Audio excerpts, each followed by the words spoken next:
Hello friends, आज हम देखेंगे कैसे HTML से हम लोग एक और भी बढ़िया डॉक्यूमेंट्स बना सकते हैं और कैसे हम लोग ब्लॉक और लाइन एलिमेंट्स को यूज़ करके अपने अच्छे से डॉक्यूमेंट क्रिएट कर सकते हैं। तो हम लोगों ने अभी तक कुछ टैग्स को जाने हैं, जैसे डिव टैग है, पी टैग है, सेक्शन टैग है, साइड टैग है, और जिससे हम लोगों ने पिछली बार ये चीज़ हम लोगों ने बनाई थी। तो हम लोग इन्हीं डिब्बे को बनाने की वजह से को यूज़ करके हम लोग हेडिंग्स दे सकते हैं। H1 tag, S6 tags use करे थे, और जितना हम लोगों ने सीखा है उसी से हम लोग कुछ बनाने की कोशिश करेंगे। तो मैंने अपना favourite editor visual studio code right click करके खोल लिया है, जिसमें हम लोगों ने कुछ एक्सटेंशन इंस्टॉल किए थे, PTR और विजुअल स्टूडियो और लाइव सर्वर। ठीक है, हम नए HTML फाइल क्रिएट करते हैं। इस पर फाइल का नाम रखते हैं हम लोग file2.html, और इस फाइल में हम लोग कुछ जो रिलेवेंट चीज़ें हैं हम लोगों के लिए उन सबको हटा दे करके कुछ डिव्स क्रिएट करते हैं। तो पहला डिव हम लोगों ने बनाया है एक डिव, जिसमें हम लोगों ने रखा है पैराग्राफ। डिव एक पैराग्राफ जिसमें लॉरम 20 करके हम लोगों ने कुछ शब्द डाल दिए हैं, लॉरम 50 करके चलो एक पैराग्राफ बना देते हैं। एक और डिव इसमें 50 करके लॉरम एक और टैग बना देते हैं 50 करके, और इस लॉरम 50 में हम लोग लॉरम 20 करके एक पैराग्राफ बना देते हैं। फिर इसके बाद एक और पैराग्राफ लॉरम 30 का बनाएंगे, डिव लॉरम 30। ठीक है, हम लोग इसमें कुछ सेल्स प्रॉपर्टीज को स्टाइलिंग करनी है। पहले हम लोग हर एक डिव को एक बॉर्डर दे सकते हैं, पैडिंग दे सकते हैं, मार्जिन दे सकते हैं। जैसे मैं बताया कि हर एक डिव अभी कंटेनर की 100% ऑक्यूपाई करेगा, जो कि उस कंटेनर उसका बॉडी एलिमेंट है, तो बॉडी 100% ऑक्यूपाई करेगा। तो हम लोग इस नहीं चाहते, हम लोग चाहते हैं कि ये डिव एक 80% कंटेनर की ऑक्यूपाई करे। तो हम लोगों ने एक डिव बना दिया, या रुक जाइए पहले एक बार डेमोन्स्ट्रेट कर देते हैं आपको। तो पहले स्टाइल टैग बनाया, स्टाइल टैग के अंदर ही हम लोगों ने डिव लगाया, उस डिव को रखा विड्थ डिव को रख दिया एक border 1px solid black. Width के बाद अब हम लोगों को आगे का काम करना है कि हमें इसमें कलर को देना है। कलर दे दिया हमने डिव को, कलर अभी बाद में आता है। चलिए, ब्लैक कलर का बॉर्डर में दे दिया है, और काम उन्होंने दिया है कि पैराग्राफ में हम लोग टेक्स्ट का कलर, टेक्स्ट कलर नहीं लिखते हैं हम लोग टेक्स्ट कलर अगर लिखें तो देखिए कोई प्रॉपर्टी नहीं आ रही है, इंटेलिजेंस में कुछ नहीं आ रहा है, टेक्स्ट सिंथेसिस आ रहा है। तो हम लोग कलर से यूज़ करते हैं टेक्स्ट कलर देने के लिए, और यहाँ पे हम लोग RGB वैल्यूज़ में कलर को स्पेसिफाई करते हैं। RGB एक्चुअली 3 प्राइमरी कलर्स है, रेड, ग्रीन, ब्लू। इन तीनों कलर से हम लोग यूज़ करके कलर्स बना सकते हैं। तो इसकी वैल्यू 0 से 256 के बीच में होती हैं, 0 से 255 के बीच में होती है, 0 to 255। कमेंट डाल देता हूँ मैं यहाँ पे। ये से कमेंट ऐसे पड़ता है, ये 0 to 255। तो 0 से 255 के बीच में हमने 0 और 255 डाल दिया। Red 0, green 0, blue blue text हो जाएगा हम लोगों का। ओके, इसको रखने के बाद सेव करके एक बार मुझे लाइव सर्वर में खोल के देखते हैं।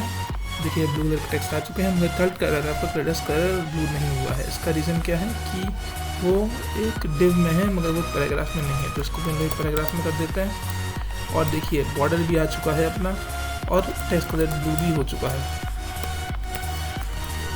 इसको देखिए, बॉर्डर भी आ चुका है, टेक्स्ट कलर ब्लू भी आ चुका है, सब 100% ऑक्यूपाई करना है। अब मुझे ये चाहिए कि मुझे ये सारे डिव साइड बाय साइड चाहिए। तो अब आज हम लोग उस प्रॉपर्टी को यूज़ करेंगे, जो कि हम लोगों की काफ़ी आगे यूज़ होने वाली है और काफ़ी इंपॉर्टेंट प्रॉपर्टी है, जिसका नाम है फ्लोट। यस, तो ये जो डिस्क्रिप्शन आज मैं पढ़ने जा रहा हूँ वो होगा फ्लोट के बारे में, float properties. Float properties actually क्या करती हैं, कंटेंट को एक साथ स्टैक करने की तरह यूज़ की जाती हैं। आज मैं इसको डेमोन्स्ट्रेट करता हूँ आपको। इसको मैंने Ctrl+C से कमेंट कर दिया। ओके, अब आते हैं कि कैसे हम लोग इस फ्लोट प्रॉपर्टीज़ को यूज़ करके अपने कंटेंट को हॉरिजॉन्टली स्टैक कर सकते हैं। मतलब कि एक डिव के बगल में अगला डिव है, उसके बगल में डिव जो है वो तीनों इनलाइन एलिमेंट्स से बिहेव करने लगे। तो उसे ऐसी अचीव करने के लिए आज हम लोग यूज़ करेंगे, इन तीनों डिव्स को रैप कर देंगे एक क्लास बना करके। इस तीनों डिव को एक असाइड में, एक असाइड वो भी डिव कंटेनर की तरह होता है, उस असाइड को, उस असाइड में इसको रैप कर दिया इन तीनों डिव को। ठीक है, अब इस असाइड को हम लोगों ने दे दिया विड्थ 200 px और हाइट 300, हाइट भी दे दी 500 px, सॉरी विड्थ दे दी 600 px 800 px और हाइट दे दी 200 px। देखिए, और इसको एक बॉर्डर दे देते हैं, बॉर्डर 1 px सॉलिड ब्लैक, और इस डिव को हाइट भी दे के देखते हैं। हाइट देते हैं 200 px और विड्थ भी 200 px देते हैं। अब देखिए, इसको रन करते हैं। ये देखिए अब क्या हो रहा है कि ये विड्थ आपके 200 px में हम क्योंकि डिव एक ब्लॉक एलिमेंट है, तो हर बार एक नए लाइन में डिवीजन हो जा रहा है। और जो अपना कंटेनर असाइड कंटेनर है, उस कंटेनर को ओवरफ्लो करके हुए, क्योंकि अब ये सारे डिव्स जो हैं वो किस कंटेनर में है, ये सारे डिव जो हैं वो इस समय असाइड कंटेनर में पड़े हुए हैं। ये असाइड, इस असाइड कंटेनर में पड़े हुए हैं, और ये सारे डिव्स जो हैं वो एक के बाद एक के नीचे एक आ रहे हैं। क्यों है एक के नीचे एक आ रहे हैं? क्योंकि असाइड, क्योंकि डिव की हाइट तो भले ही हम लोगों ने फिक्स कर दी है, तो बगल लगाने चाहिए, मगर नहीं, क्योंकि डिव एक ब्लॉक एलिमेंट, तो ब्लॉक एलिमेंट हमेशा एक नए लाइन से शुरू होते हैं, इसलिए हर बार अलग अलग कंटेनर पे अलग अलग चीज़ें आ रही हैं। और देखिए यहाँ पे दो चीज़ें ओवरफ्लो हो रही हैं। इसका रीज़न क्या है कि जो 450 वाला डिव है, इसका कंटेंट कुछ ज़्यादा है, इसका मतलब थोड़ा सा कम कर देता ताकि ओवरफ्लो नहीं गायब हो जाए। ये थोड़ा सा मैंने कंटेंट इससे घटा दिया। अब देखिए, अब सही है। ठीक है, अब मैं चाहता हूँ कि ये तीनों डिव्स इसके बगल एक के बाद एक आए, एक के नीचे ना आए। तो हम लोग क्या कर सकते हैं, हम लोग क्या डिव को डिस्प्ले इनलाइन करते हैं, एक बार वो भी करके देखते हैं क्या होता है। विड्थ का डिस्प्ले इनलाइन करते हैं।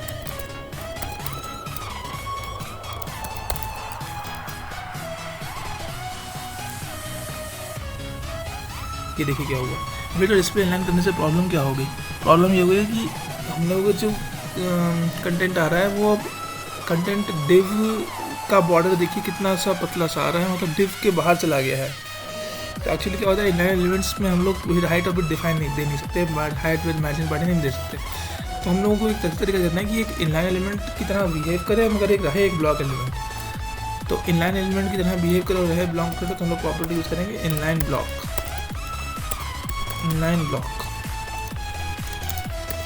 Property use, just a sec, इसको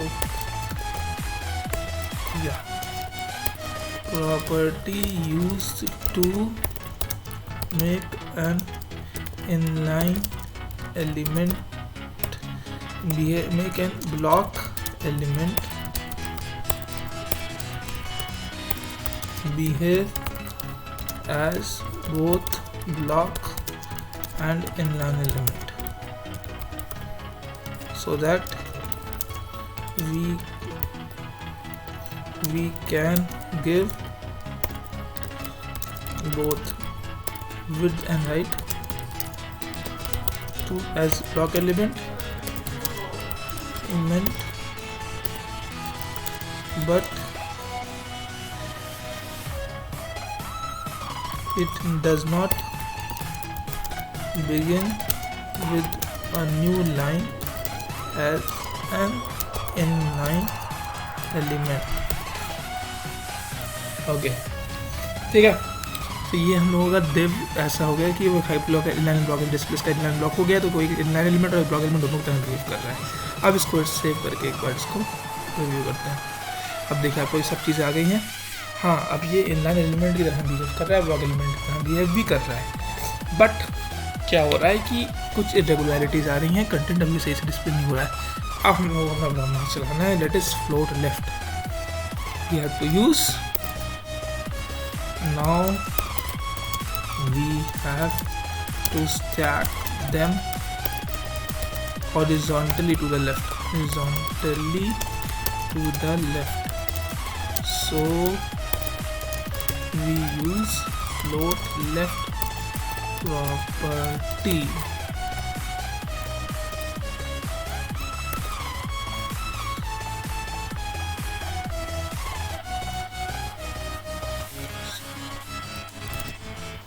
Okay, हो गया। अब फ्लोट लेफ्ट यूज़ करना है। तो फ्लोट लेफ्ट यूज़ करने के लिए हम लोग क्या करते हैं, हम लोग हर एक कंटेनर जिसमें जितने भी डिव्स रैप्ड हैं, साइड में हम लोगों ने पहले एक कंटेनर बनाया जिसको कुछ विड्थ दी और हाइट दी, जो कि बताएगा, जो कि अपना असाइड है, ये असाइड है, जो कि अपना जो 3 डिव होल्ड कर रहा है, हर एक डिव एक पी टैग होल्ड कर रहा है। तो ये असाइड में हम लोगों को कंटेंट को, असाइड के अंदर हम लोग कंटेंट को रखना है। अब असाइड के अंदर जितने भी डिव हैं, जो कि ये सारे डिव हैं, इनको हम लोगों ने ग्रैब किया हुआ है, इनको फ्लोट लेफ्ट कर देते हैं, बस इतना सा काम।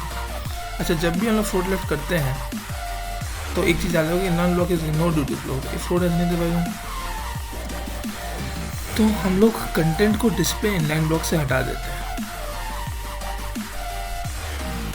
हम लोग ब्लॉक एलिमेंट्स को ही एक्चुअली फ्लोट करा जाता है, इनलाइन एलिमेंट्स को इनलाइन एलिमेंट देने की जरूरत नहीं पड़ती है। तो ये डिस्प्ले लेफ्ट हटा दिया और फ्लोट लेफ्ट लगा दिया। अब देखिए, ये देखिए कंटेंट्स आपके डिप के सारे आ गए।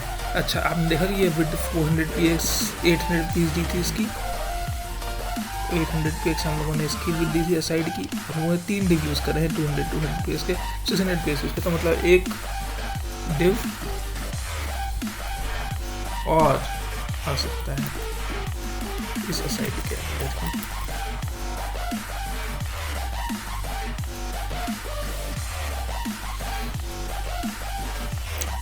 अच्छा, कुछ वजह से ये नहीं आ रहा है, इसका रीज़न ये है कि अगर हम लोग इस विड्थ को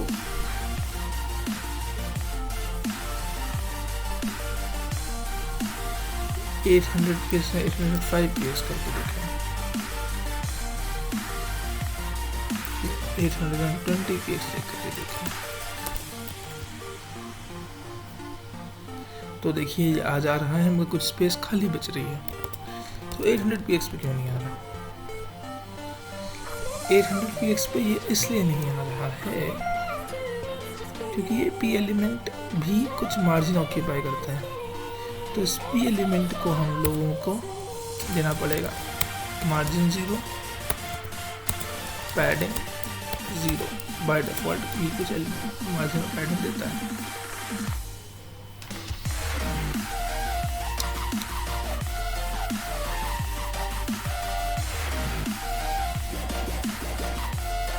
और असाइड भी कुछ लेता होगा।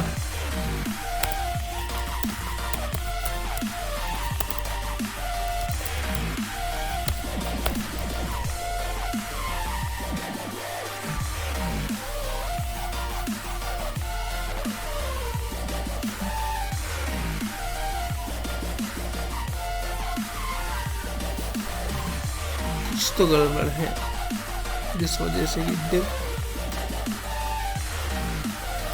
सारे असाइड आ गए, ये असाइड नहीं आया।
ओके, रीज़न ये आ रहा है कि दोनों बॉर्डर्स आपस में टकरा रहे हैं, तो बॉर्डर के बॉर्डर्स की वजह से यहाँ पे कुछ स्पेस एक्स्ट्रा 1 PS की छूटी जा रही है, जिस वजह से साइड और डिव में नहीं दिक्कत आ रही है। तो हम लोग इस बॉर्डर को हटा देते हैं। अब देखते हैं, अब देखिए अब चारों चीज़ें एकदम परफेक्टली आ गई हैं, चारों डिज़ एकदम परफेक्टली आ गई, क्योंकि बॉर्डर 1 PS का दिया था इसलिए जाने में दिक्कत हो रही थी। अच्छा,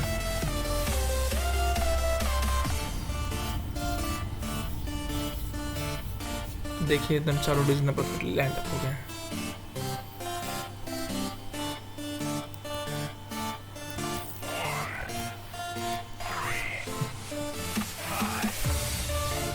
आज के वीडियो के लिए इतना ही, अब फिर आगे देखेंगे कि कैसे करते हैं, कैसे आगे चीज़ें बढ़ती हैं। Okay, thank you.